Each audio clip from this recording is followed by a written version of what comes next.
Welcome to the Millennial Reset podcast. Stories of everyday millennials that are redefining success and happiness.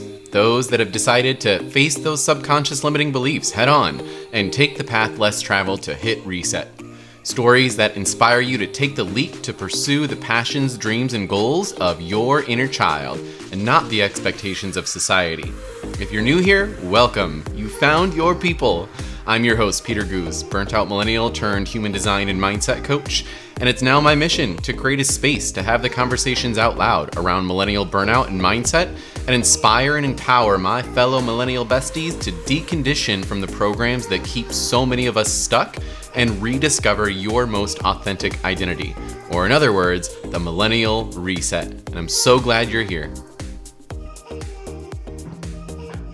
All right. Hey, everybody. Welcome to another episode of the Millennial Reset podcast. I'm so excited for my guest today, Luisa Batiz.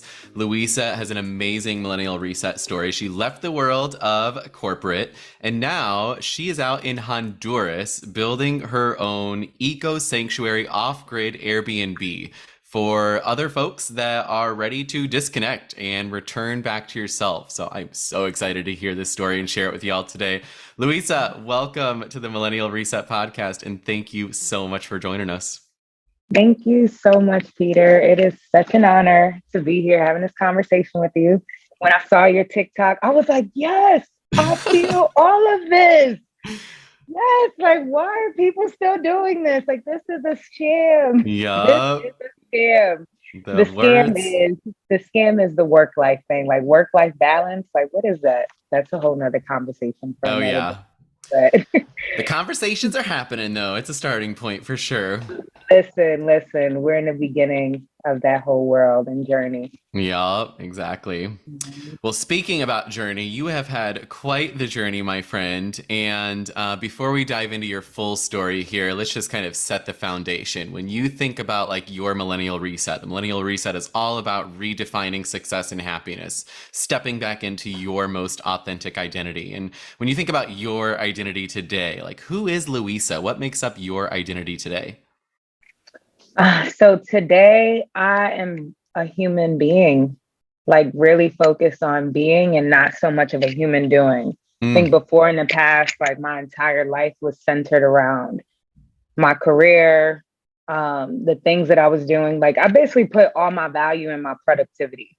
Yeah. And I had moments where I didn't feel as productive as I needed to be in the world, but I felt like part of that was stuff that was programmed into me that wasn't necessarily like who I was.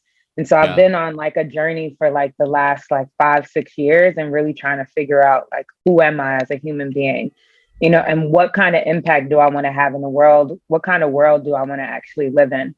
So I think sometimes, especially when it comes to capitalism and just the way people really tie themselves up to their job titles. Like even when people ask people, who are you? It's usually what their job is. And it's like, no, I don't want to be defined by my job, because what happens when you lose that job? And I think people had that experience during the pandemic when they did lose their jobs. And some people fell apart during that time period. I'm happy to say that I didn't fall apart during that time period, because I was doing the work to really figure out like, who am I outside of like these titles and accolades? And so today I like to say that I'm a human being. I'm a spirit having a human experience. Yes. And I've been really fortified in that, where it's like, who am I in my core? I'm a reflection of you. You're a reflection of me. I'm nature. That's who I am today. You are my people is who you are. I love you. But yeah, I mean, you bring up such a good point there already around like this belief that so many of us have as millennials that like we have been programmed and taught that our self-worth comes from our level of productivity. And it's like when you step away from that belief, or if you are one of those people who is like, okay, I'm ready to quit my job and do something different, you have to be prepared to face your identity when your identity is no longer based on doing a job title for somebody else, right? So Good. yeah. So, Yeah. okay, so let's back up a little bit now. So, we know a little bit about who you are and your kind of reinvention of yourself, of this amazing thing that you're doing in Honduras. But take us back, let's say, like, I don't know, 5 years ago. What were you doing before this shift, and what kind of caused you to hit that brick wall of millennial burnout? So 5 years ago, I was working in recruitment. I was the director of recruitment of a really large charter school network in New York City. And I Hmm. was working during a time of rapid expansion. So we went from 5 schools to 15 schools while I was there. Oh, wow. Um, and during that time period for me, like when I think about what was success for me, it was making six figures, having the really fancy title and having the business card. I grew up in a low income community. And so most of the people around me, in terms of like the people I grew up with, like a lot of people worked blue collar jobs. And so to get to Mm, this place where I could be a college graduate and have a master's degree, like I did all of the things that I was supposed to do in life. yeah. Um, and for the most part, like according to like what I wanted out of life, I should have been extremely happy. I had the six-figure job. I had the great title. I was highly respected in the work that I was doing. I was managing a very successful team um, that was hiring over 500 people a year and hiring really great people. And I was doing really powerful work. But by all means, I should have been really happy. But instead, I was super depressed, highly medicated in order to get through the function of everything I was doing day to day. And so for me, during that time period, I realized that this wasn't the dream. Like, I don't know if you're familiar with Meek Mill, but Meek Mill has a song called Dreams and Nightmares. Hmm. And the first line of the song, he says, I used to pray for times like this. And like, and I just remember like I would say that over and over again to myself because I was like, I used to pray for this. Like this was my Yeah. dream. Like my dream was literally to be here and to be in a space where I was set up to climb the ladder and eventually become, a CEO of a company or a chief talent officer. And I was right on that pathway, right on that trajectory.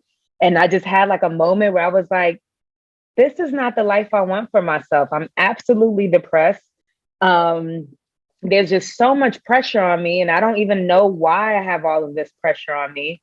Um, I just found myself being extremely unhappy. I wasn't eating well. I didn't get a chance to like go out and take care of myself, go to the gym. Like Yeah. I was just running, I was just jumping up and running to get to work. Like I was in the shower and I would think about emails I didn't finish. And I was Hmm. like, this is not the life that I want to live. Like this is Yeah. absolutely insane. Like this is not living. And I remember there was a moment where I was working with someone and the woman actually passed away. Oh, wow. Um, she had some of her own challenges. I don't really know fully what happened, but I just remember she passed away and literally like within like less than a week, my team was posting her job. Oh, my And gosh. I just remember understanding that like, life is short. Yeah. Like if I passed away, like the business and this company has to continue to run. This organization has to still run. So why am I Yeah. here sacrificing my life to do this? This doesn't make sense. Yeah. Yeah, it's like this chase that we get into, right? We're always chasing this thing that's happening out here, this job title, this advancement in our careers, and then, I think what you're talking about is what so many people are going to resonate with is like there eventually comes that moment where you're just like, wait a second. Do I really want the thing out here, or do I want to simply feel a different way in here? And so, I don't know if that's like millennial specific or not, but I see it in myself all the time too. And it was like one of the biggest aha moments for me of like, wait a second. I was telling this story the other day. It's like, what, a month before I quit my job, if I would have stuck it around for what, 2 more months, I would have gotten like one of the biggest bonuses of my career. But I said, you know what? I just don't care. I just don't care anymore. And like, I was already at that point where I made the decision to say, me being able to feel happy and joyful again is worth more than this bonus paycheck over here. And so that's what made me, make that final decision. So Yeah. so yeah, what was it for you then? You're all gonna love this story. I kind of already know a little bit of, and I was so excited for Luisa to share this, but share the moment for you of when you knew there was no going back to your old self. The moment that you knew you were no longer gonna take this, you could no longer do this for the next 30 years of your life, and something had to change. Yeah, so I was on my way to meet with my supervisor, and there was some things happening internally within the organization. Um, and me being the director of recruitment, I had to almost like be the bearer of bad news. Yeah. And I just remember sitting there in the meeting, and I was told that like we would need to actually like let go of like a huge group of people because there wasn't like enough funds at the time, like in the budget. Mm-hmm. Um, and one, that's just a really sucky position to be in. Yeah. But what I also felt too, like in that moment was I'm really tired. I actually can't do this anymore. And I don't even really know fully what happened. It's like my body just kind of made a decision for me Mm. where my body was like, I just remember just kind of blurting out like, I have to stop working. I'm gonna start a farm in Honduras. Like it was so random. It was kind of like one of those things where I remember my supervisor kind of looking at me like, I know this is a very stressful moment, but you should Yeah. think about this a bit more.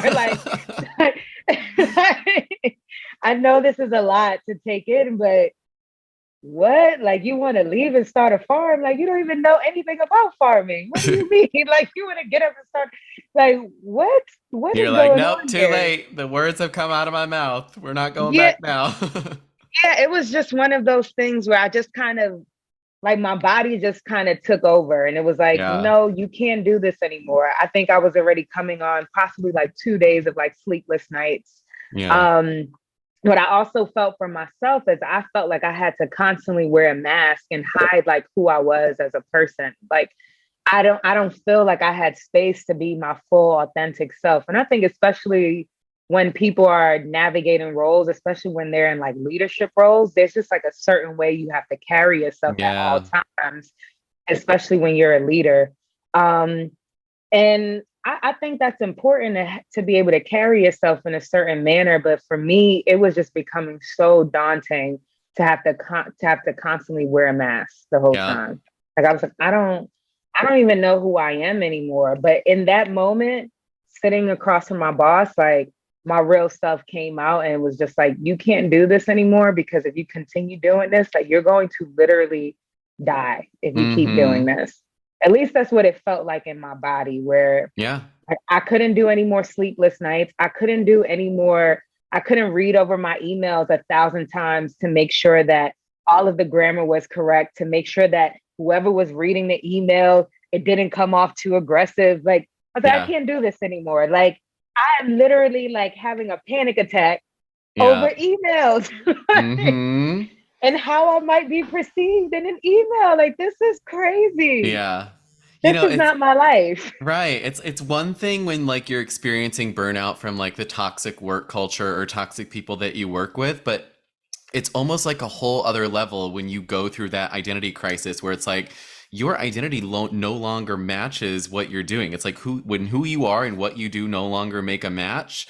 That's like that's when you have to make a choice to either continue living out the rest of the next 30 years of your life doing something that you already know deep down inside that is not meant for you versus to say, okay, yes, this is going to be like scary as shit, but I'm going to take this other path that's available to me over here or that I'm gonna create as I go and make it up as I go along, right? To Mhm. be able to, at the very least, be able to step into a version of me where what I do and who I am finally match up again, which is what I love Yeah. about your story.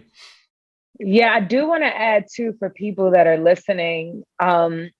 Although it was kind of like I would say like an impulse moment to get up and walk away. Mm-hmm. I already had a desire to leave. It just kind of took me several years to muster up the courage to get up and go. Yeah. But in that time period, what I did start to do, I started to save and make sure that I had like some money to the side Yeah. so that I could be in a place where like, if I needed to get up and go, like I have set myself up to do that. And I also want to add to, in that moment when I did do that transition, I kind of set myself up so that I could do some consulting work for the team to be able to hire my replacement.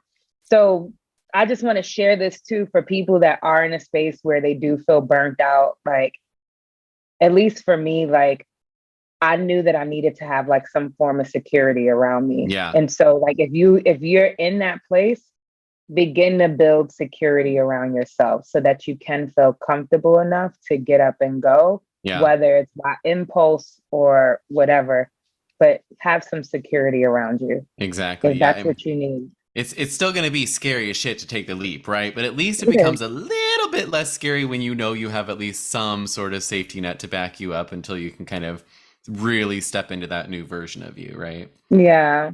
Definitely. Okay, so let's talk about the fun stuff now. So you've really, you've made this shift. You've, stepped into this more authentic version of you in this new identity. And we're going to talk a little bit about the Airbnb and the off-grid eco-sanctuary in Honduras in just a moment. But before that, I want to dive in with you because I think that this is really inspirational. I think a lot of people are going to resonate with this in terms of just like, you really did make like a 180, right? You went from living in the US, living in New York City nonetheless, to living in Honduras, right? You made a pretty large move, literally. What were some of the biggest shifts that you've now seen in yourself, though? So I would say that one of the biggest shifts that I've seen within myself is separating myself from my job title. So I think about when you go to the dinner parties and you're meeting people and people ask, who are you? What do you do? And I feel like before I used to take a lot of pride in the things that I did. I was able to say, like, I'm a director of recruitment. I work for so-and-so company. Here's my business card. And stepping away from that was a bit of a huge like shift for me, and moving into a space where I can be really proud of my own entrepreneurship and the work that I do today and say like, oh, I'm a freelancer. I do freelance recruitment work and partnership management, but I'm also building this beautiful eco-bnb in Honduras. And boom, it's a conversation starter, and it's something that like people are really interested in. But I felt like mentally, initially, I didn't believe that would be something people would be interested in, especially, at least in my case, I feel like I know a lot of people that are really phenomenal human beings, overachievers, and work for these really great companies and all of these different things. And so I feel like there's a lot of that kind of shows up in spaces where folks kind of size each other up. And so mentally, I had to break myself out of that and really stand very deeply in being proud of just like who I am as a being. Like I used to tell people sometimes, like, I'm nothing. I said, who are you? I'd be like, I'm nobody. I'm stardust spinning on a globe. And people be like, oh, that's one of those like spiritual hippie people over there. I'm sure she drinks kombucha. So I feel like that was like one piece, that breaking out of just this who I am question and not getting so freaked out when people ask me who I am. Another piece I had to move through, and we were talking about this a bit earlier, but it's just like this idea of security. When it comes to security, I think a lot of times when you do work these full-time jobs and you have a salary and you have healthcare, the thought of possibly losing that, can be really scary. And I think for me, I had to move through that. I had to navigate through that piece and recognize that like having a salary or having like a job is not a form of security. At any point in time, you can lose your job. And after I had left my role, like as a director of recruitment, I moved into an ed tech startup and I kind of did some work within that space. But during the pandemic, I had a moment where I actually lost my job. And in that moment, I had to stop and pause and realize like, hey, having a salary is not necessarily a form of security. At any point in time, you could lose your job. Your security needs to come from like what you are internally and your skills. That's where your security is actually going to come, who you are as a person. And that's essentially how I ended up getting into freelance work. Was I lost my full-time job, and then people that I know that I used to work with before in the past started reaching out to me about opportunities. Yeah. That's why you should always have good relationships with people. I will add, I never left the job and was like, fuck this place. Right. Yeah. I wouldn't do that. I personally wouldn't do that. You always want to have great relationships with people. And I feel like that has been one of my saving graces, Yeah. having good relationships with people. And then I would also add to with the transition to Honduras, it took me some time to even tell people like, hey, I'm in Honduras, Yeah. because I got fearful that people would think like, oh, she's on vacation. Even as Yeah. even as a freelancer, like I got nervous to say like, yeah, I'm in Honduras. And it's like, so what? Yeah. So many people are now doing jobs from other places right now. Right. Yeah. Okay, you're now in Honduras. That's fine. And Hmm. thus far, it's been working out for me very well. And I'm now, it's so funny, this contract that I have, because I've done my work to just get comfortable with telling people where I was. Like, I would make sure I have, like, before when I would do meetings, I would make sure that I had like plain backgrounds. I was like, oh my God, all the roosters roosting right now. People gonna know I'm in another place right now. I need people to think that I'm in Brooklyn, New York. Yeah. But it's so funny now because the contract that I'm doing right now, which is really great, I'm doing some recruitment work for a collection of boutique hotels right now. Hmm. And I had the experience. They knew I was in Honduras. They were like, hey, we love what you're doing. Can you actually come out here for a few weeks and do some work here in person? And then you can just go back. You Yeah. could just go back to Honduras, but we'll pay for you to get out here. And I feel like I needed to have this experience so that I know that there's so many different ways of working that exist in the world. Oh my gosh. Yes. A few years ago, I never thought I would be in a position where someone could say, like, oh, yeah, we'll pay for you to leave Honduras and we'll get you back there too. Yeah. Don't worry about it. And yeah, it's like, Work. I know for myself too, and I'm sure this probably rings true for others out there as well, is like we get so stuck into this program that we are raised with again, where it's like you have to pick from this short list of degree options and the short list of career options that you're going to do for the next 30 years of your life. And nowadays, it's like you're a perfect example of this, where it's like, do something that you're passionate about, build that Airbnb eco sanctuary in Honduras. And also, by the way, you can also do freelance work on the side because you know that you're already good at it. And it's like when we keep ourselves confined to this belief in this program that like you have to stick to this one job for security for somebody else's goals and dream that's going to provide you, health insurance in your 401k. When in reality, it's like, no, you can have 5 different jobs. You can do 7 different things if you want. It's all up to you. This whole thing that you've learned in the past is all an illusion. It's It really all an is. illusion. And the work is breaking through the illusion. So that's Yes. been my journey for like the last 3, 4 years, is breaking out of it and really Yep. sitting deeply into who I am today and Uh-huh. not apologizing for who I am Oh now. my gosh, yes. I always say that. I'm like, y'all, wake up. The Matrix is not happening out here. You're not chained to anything. The Matrix is happening up here. And you got to break what's going on up here if you're going to make any Oh, significant change in your life. yes, yes. That was the big one, like that the matrix was inside of us. Yes, there are places where there's a stronger pull, Yeah. but essentially like we're living in that. And I've said for the last few years, I've been on my own process of decolonizing myself. Because some things are Yes. not really fully happening externally. I have Mm. now gotten, it's almost like, is this like Stockholm syndrome?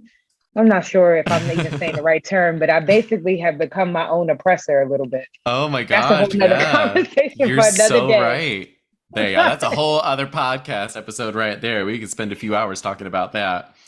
I Hmm. want you to talk about this, what we talked about a little bit before, of this whole shift again of going from, again, chasing the goal, trying to climb the ladder, trying to get the thing that's happening out here, versus becoming really cognizantly aware of how it is that I want to feel and starting with the emotion Mm. first. Talk a little bit about your journey and that kind of realization for you and that shift for you.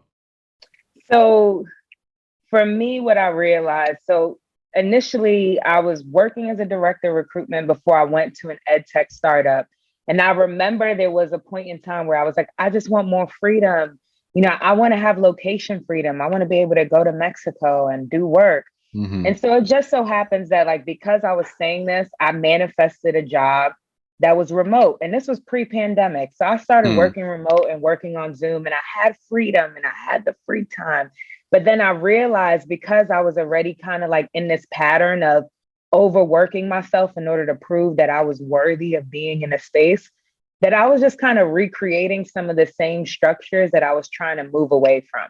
Yeah. Um, and so I ended up at another job, but even though like the work experience was better and it was a little bit more balanced, I was still in a place where I was overworking in order to feel like I was worthy of being there. Mm. And so through that realization, what I realized was that this was I was like now internally doing this to myself. And where I needed to focus in more was in, how do I want to feel while I'm doing all of this? And Mm-hmm. so that has been like a huge focus with the work that I've done with my freelance work. And then also building out this eco-bnb. There's so many times where I find myself feeling like, oh my God, like I need to be a girl boss, and I need to Mm-hmm. post content. I need to post content every day and go live and do Yeah. this if I want to actually make sales and for people to know about me. And it's like, no, like you actually are trying to move away from that. That's not your Yes. lane. That's not who you want to be in the world. That's not the way that you want to work. Oh, So so good. don't don't go into this and recreate the same thing that you were moving away from. And I feel like social media is at that place right now where it's so easy to now get caught up in the title and who you're supposed to be in the world. Um, Mm-hmm. and if you're not careful of it, you're going to end up in the same thing that you were actually trying to move away from. So I've just been really sitting deeply into that, where it's like, how do I want to live my life? And it's like, I want to be able to go on a 2-hour walk every day. Yeah. I want to be able to sit down and have a meal with my friends and like really taste every single bite and enjoy every bite that I'm tasting.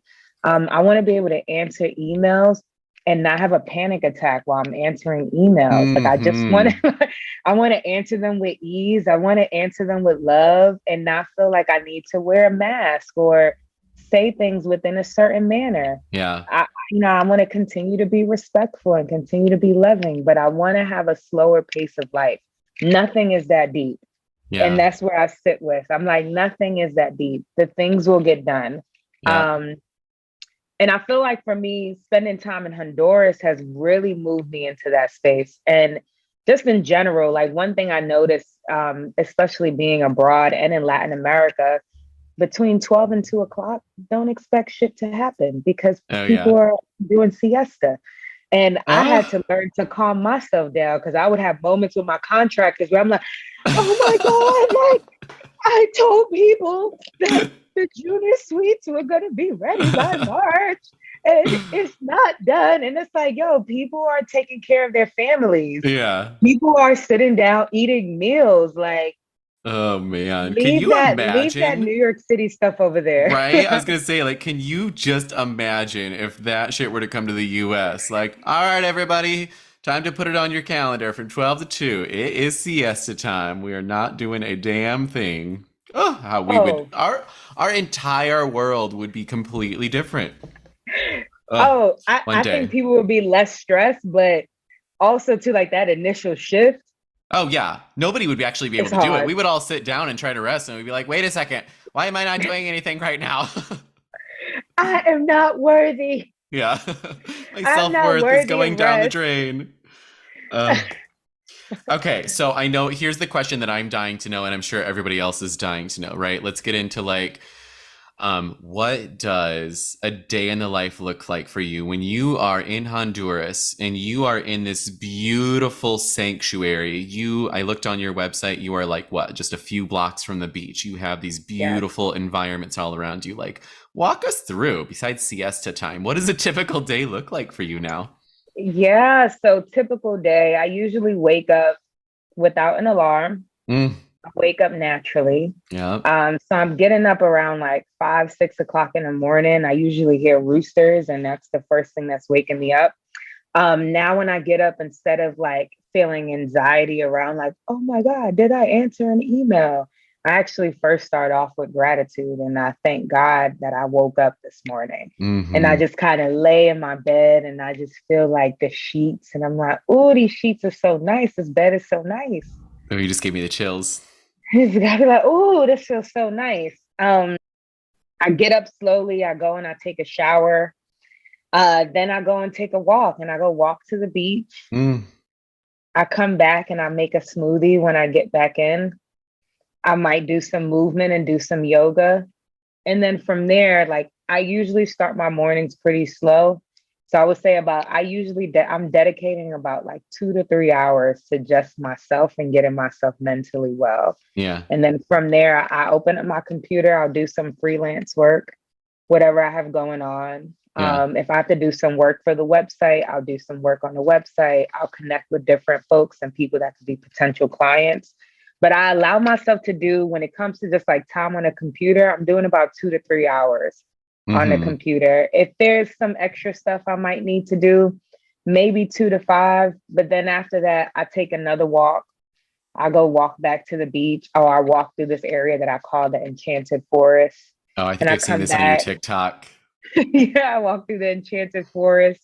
Then I come back and I make like a beautiful plant-based meal Mm. in the home. I connect with people and I just kind of take it easy. I look outside, I lay on a hammock, I eat tons of fruits. There's tons of beautiful fruit trees on the space. And so when people do come to the property, I have a suggested schedule that they can follow. But I Uh-huh. let people know like this is a time for you to disconnect. And initially, it might, depending on what kind of lifestyle you're used to, this might be uncomfortable for you. Mm-hmm. You might feel like you need to do a bit more. Where it's like, no, you can just go out in the garden. You can just walk through the village and connect with people in the community, Yeah. help somebody out. Somebody might be out washing clothes, like, and people wash clothes by hand in the village that I'm in. So it's like you could support somebody. Somebody might be building a house. Go out and just go on an adventure and see where life takes you. Yeah. But that's essentially how I'm running most of my days. In the evenings, I like to spend my time. I know we kind of connected a bit about this, about human design. I'm really into Mm-hmm. human design. And I think one of the most beautiful journeys any human being can embark upon is the journey to know themselves very deeply. Oh my gosh, Um, yes. yeah, so I'm really big on human design and astrology and numerology and Ayurvedic practices and stuff. And so I usually spend some time kind of reading up on that, watching different Mm-hmm. YouTube videos, and just kind of contemplating my day and really sitting into, how am I living in Eden? How am Yeah. I living in utopia? What's the process of that? Yeah. And I'm just sitting And deeply into that. yeah, I think one of the Mhm. big things for me over this past just like 6 months or so, even after I left full-time work, is really checking in with myself multiple times a day to say, is what I'm doing right now fostering the way that I want to feel right now? Um, Mm. it's been so huge for me because I'll catch myself. I'll catch myself sitting there and saying, okay, I'm going to take a break for a second. And then I'll, turn on something on YouTube or on TV where I'm like, wait a second. Why am I watching this right now? This is not how I want to be feeling. And then I catch myself, I turn it off. But it's that awareness that has just, oh my gosh, it's been a game changer for me. Yeah, yeah. That's been a big one for me. So I want you to share a little bit about the actual eco sanctuary. You're gonna have to forgive me. I'm gonna try to say it correctly. Nuguchu. Is that correct? So it's Nuguchu. Nuguchu. And yeah, Nuguchu. The space that is inspired by mothers. Um, I look at it as like my ode to Mother Nature and an ode to the way that I want to live in the world. Yeah. I feel like I spent so many years like railing on capitalism and white supremacy and climate catastrophe. And I had a moment where I was like, how do you want to live in the world? What kind Mm. of experience do you want to have? And Eden kept coming up. Like, I want to go back to the Garden of Eden. I want to experience nirvana. And Yeah. so this space is my form of nirvana, my creation of Eden. And this is the reality of how I want everyone to live and how I want everyone to be in the world.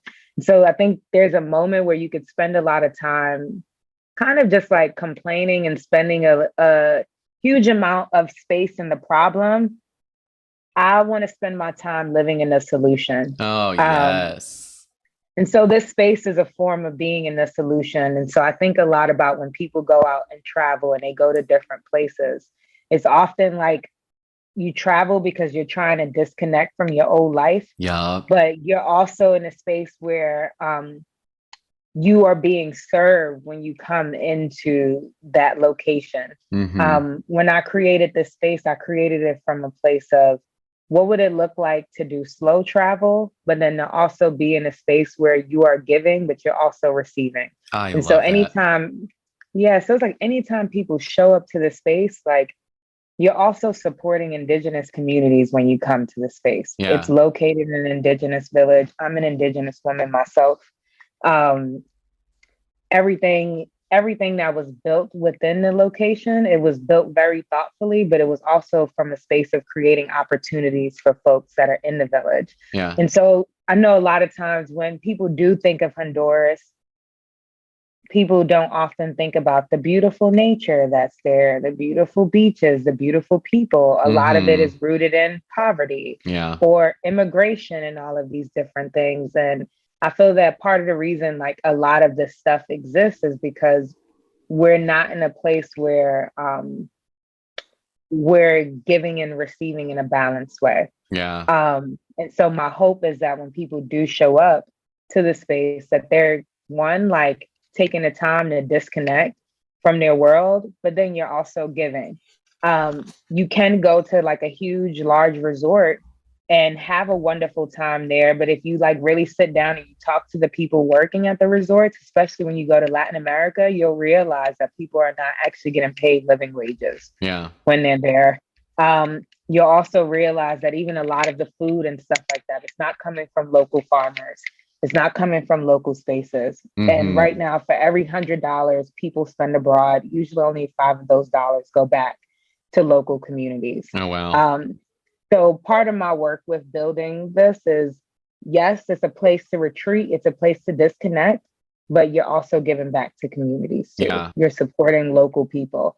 And it's just a different way of traveling. So I always tell people, like, if you're going to have privilege, use your privilege in support of other people. And for us as a collective, I think we're now moving into this space where we want to become more thoughtful about supply chains. Yeah. Like, it's not enough to just keep purchasing and purchasing from spaces that you know are exploiting people. Mm-hmm.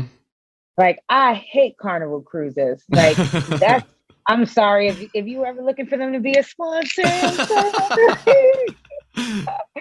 But I'm like, yo, they throw mad waste into the ocean. Yeah. Like, they're not paying their workers well. Like, there's just a whole bunch of different things. And I'm like, we're now in a place where if we're anti-capitalist, if that is something that folks stand for, if we're in a place we want to be a part of the new world, then we have to demand better from these companies. Yep. Oh, you are so right. Yeah. Gosh, we need this. We need this energy more. We need. Now, I'm not saying that you should ever come back to the U.S. because you really probably shouldn't. But oh man, we need more of that here. So I don't feel like, so I'm not in a place necessarily where I'm like anti-American. I fully understand that part of the reason I could even do the work that I'm doing is because I have access to the US dollar. Yeah. I'm very aware of that. I'm just in a place where we should do better. And part of the way that we're able to do better is by being cognizant of how we spend our money. Mm-hmm. Like I look at the shift in dairy products. Like more people have started to consume like more like plant-based Yeah. milks. So you've seen the dairy industry just kind of like decrease. That's a whole nother conversation because I do think that like there's a way to shift society without actually harming farmers. So Mm-hmm. I'm cognizant of that movement, but I do believe that like we have the power to actually change what a lot of these corporations are doing Yeah. by the way we spend our money. So we decided, hey, we're not going to give our money to huge corporations that are exploiting people. We want Yeah. something different. Eventually they would change some of their practices. Right. And that's what I'm kind of playing in that experiment right now. Yeah. Yeah. And the conversation's just getting started, right? It's like we Mhm. haven't even tapped into the full potential of where this conversation can lead. So, Yeah. Luisa, I am just in love with your story. I am, once I make it big out there one of these days, I'm coming down to Honduras. And even if I don't make it big, I might just come on down because this place sounds absolutely freaking amazing. And I absolutely love your story of what you're doing with it. So tell everybody a little bit more about where they can find out more about you, where they can find out more about the Eco Sanctuary. Yeah, so you could check out the website. It's called nuguchu.com, and Nuguchu translates to my mother in Garifuna. Like I mentioned earlier, it's an ode to Mother Nature. It's my love letter to nature. Ugh, Nuguchu is spelled Nuguchu.com. You perfect. can also follow me on social media, and I know you'll probably have a link, but it's Sexy Sustainability. You can find me on TikTok and also Instagram. Um, it's sexy to care about the earth. Uh, That's very simple. It's very sexy to care about the earth. I So that's always my huge push. I couldn't think of a better way to end this episode than with that line right there. It is sexy to care about the earth.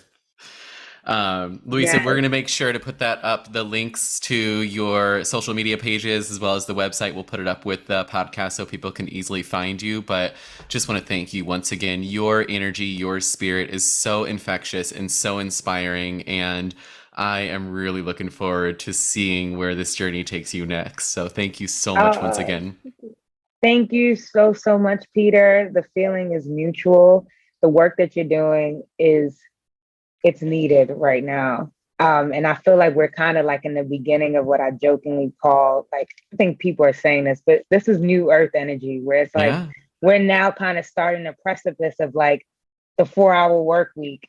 And when people are Mm-hmm. starting to now move into doing the stuff that's like really rooted in their heart. And so I Yep. thank you for setting up and creating this space. And I also love our story. Like I reached out to you about what I was doing, but like because we weren't friends on TikTok, and I'm still building up my following. You know, I Mm-hmm. was I was absolutely floored and amazed when you reached out to me. Like I was like, "Oh my Oh, god, like stop. this is my dream." I'm so serious. So serious. Like it was a dream. And when I saw like what you were doing, like I resonated with everything. And I was like, "Yes, oh, that's me. I was burnt out. And now look, I love." So Well, you the are honor and inspiring privilege millions. is all mine, Luisa. You Yes. are a pleasure to speak with, and I hope that we can continue this conversation. And heck, who knows, we might have to have you back on because I can imagine people are definitely going to be resonating with your story for sure. So, Oh, it would be an honor. It would be an honor. And we starting a trend right now. Folks are yeah, leaving. The reset is happening. it's happening. Well, on that note, Luisa, thank you so much once again. And thank you all so much for listening in. If you liked what you heard today, be sure that you go to the website, www.themillennialreset.com, where you can subscribe for updates. And also be sure to share it out widely with all of your millennial besties so that we can give ourselves permission to create empowering change. Thank you all so much for tuning in and see you next time on The Millennial Reset. Hey, Millennial Besties. If you're one of the millions of millennials experiencing burnout right now, yes, we're officially being dubbed the burnout generation, then it's important to know that number one, you're not alone. And number two, there are solutions out there. After years of struggling with burnout myself, I discovered two very unconventional secrets that created a huge shift for me. And that was human design and neuro-linguistic programming. Human design allows you to get back in touch with your genetic blueprint and rediscover your most authentic identity. And neurolinguistic programming gives you the tools to reprogram any limiting and sabotaging beliefs that may be holding you back from living out your true potential and identity. This unique combination and framework of human design and mindset work is what has allowed me and so many others to hit reset and start creating a life of less resistance and more ease and joy. So, if you're wondering what you can do to get unstuck from the constant stress and anxiety of burnout mode, be sure to visit www.themillennialreset.com and start creating your plan to start living a life that happens for you instead of to you.